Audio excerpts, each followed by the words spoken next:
Welcome back, 5:23 on Daybreak, and it has been a big week in Buffalo sports, cutting the ribbon on the new Highmark Stadium on Tuesday, and today welcoming the NHL draft to town. Yeah, a lot of focus on the future, but this morning we're also looking into Buffalo sports of the past. This morning's Unknown Story of Western New York puts the focus on a building which now houses plows and salt piles, but was once the epicenter of Queen City entertainment. We all watched KeyBank Center come alive this past spring as the Sabres brought winning hockey back to Buffalo.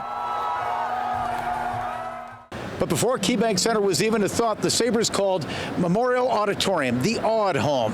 And the Odd stood right about where Canal Side is, actually right where Canal Side is. Center ice was just beyond that fountain.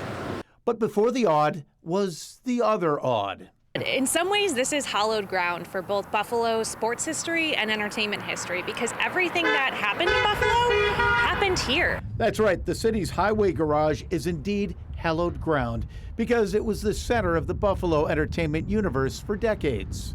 It is a little strange that you keep plows on a place where Ella Fitzgerald, Theodore Roosevelt, John Philip Sousa, William Howard Taft, Woodrow Wilson, I could go on and of all of the people who have stood in that building and addressed crowds in Buffalo. It's lived many lives, though. It started out as an armory in 1858 and then was expanded all the way to Broadway and was known as the Broadway Arsenal. The original armory walls are still visible on the back wall inside, but by the turn of the century, the armory moved, and that left the city having to figure out what to do with this massive structure. And they realized the thing the city needed the most was actually an entertainment space. So they converted the armory into an auditorium, and it's around that time, from the turn of the century up until about 1940, that it really has this peak window of being the heart of all of our entertainment, all of our sports in the city of Buffalo.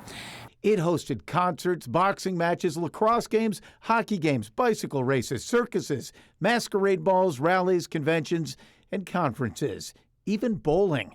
And the stories these walls hold: Harry Smith played lacrosse here. He went on to be better known as Jay Silverheels, the man who played Tonto in The Lone Ranger.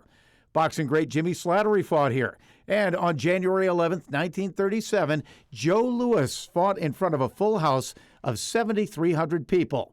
It is Buffalo's oldest continuously occupied civic building and the world's oldest existing structure that has hosted professional hockey. It's one of those stories that I feel like people maybe drive by all the time and don't realize just how special it is. And as the Broadway Barns right now have an uncertain future, they certainly have a storied past within the unknown stories of Western New York. Yeah, right now the city is considering, and we've reported on this, a $92 million centralized Department of Public Works facility elsewhere. And, you know, the ideas of reuse of the Broadway Barns is also, that discussion is also ongoing, but it kind of hinges on the city's project to replace it. Yeah, so maybe turn it back into an entertainment center. Hey, great idea. The odd after the odd. Exactly. Why not?